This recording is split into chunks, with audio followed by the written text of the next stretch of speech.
আসসালামু আলাইকুম। আমরা এখন আছি পদ্মা নদীতে। আমরা মূলত আজকে এখানে মাছ ধরতে আসছি।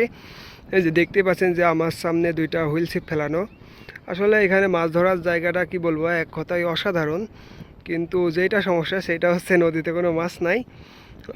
আসছি অনেকক্ষণ হয়ে গেল, মিনিমাম 2 ঘন্টা হয়ে গেছে। আসার পর শুধুমাত্র একটা মাছের ওয়াশ দেখতে পাইছি, তাছাড়া মাছ মানে টোপ মুখে দিচ্ছে না। এই যে এখানে আমাদের দুইটা ছিপ ফেলানো আছে, আর ওই যে দেখতে পাচ্ছেন যে এখানে আরও দুইটা ছিপ ফেলানো আছে।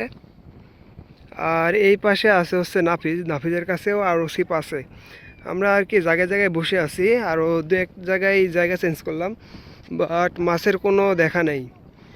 আর মাঝে মাঝে আমাদের সাথে যা হচ্ছে যে দেখতে পাচ্ছেন যে বড় বড় বস্তা, এই বস্তার মধ্যে বড়শি বেঁধে যাচ্ছে, যার কারণে বড়শি আর কি প্রচুর পরিমাণে ছিঁড়ছে। আর আমি আপনাদেরকে নাফিজের কাছে নিয়ে যাই, নিজে দেখি যে ওর মাছ ধরতে আসলে কেমন লাগছে। আমরা আর বেশিক্ষণ থাকবো না, যেহেতু মাছের কোনো দেখা পাচ্ছি না, এই জন্য আমরা বাসায় চলে যাব। আর মনে হয় না যতক্ষণ বাসায় যাব তার মধ্যে একটা মাছ আমরা আসলে পাবো কি না। আর একটা জিনিস যে এই পাশে মানে এত পরিমাণ জাল, মানে হাজার হাজার শুধু জাল, শুধু নৌকাত করে আসছে, ফেলছে, চলে যাচ্ছে, আর ওইটা আর কি বড়শি বেঁধে যাচ্ছে। আর এই যে দেখতে পাচ্ছেন যে নাফিজ নাফিজ আসলে তোমার মাছ ধরার অনুভূতিটা কেমন, নদীতে এসে কেমন লাগছে? তার অনুভূতি হচ্ছে সে আজ জীবনে নদীতে মাছ ধরতে আসবে না। দেখতে পাচ্ছেন যে সে ছিপ অলরেডি হচ্ছে উপরে তুলে রাখছে, যে নদীতে ছিপ ফেলবে না, বাসায় চলে যাবে। আর কি মাছ ধরতে এসে আমাদের যা মনে হচ্ছে যে মাছ ধরার থেকে যদি বাসায় আমরা শুয়ে থাকতাম, এর থেকে মানে হাজার গুণ ভালো কাজ হইতো। তারপরে আমরা আর আধা ঘন্টা কি 1 ঘন্টা চেষ্টা করব, যদি মাছ পাই আপনাদেরকে অবশ্যই দেখাবো।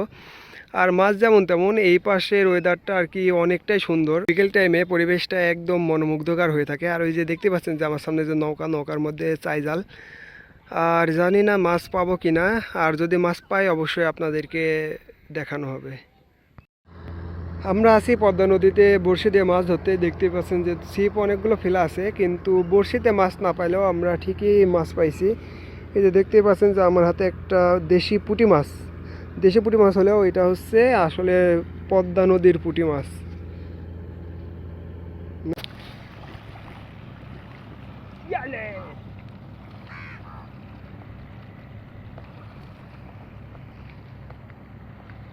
গেল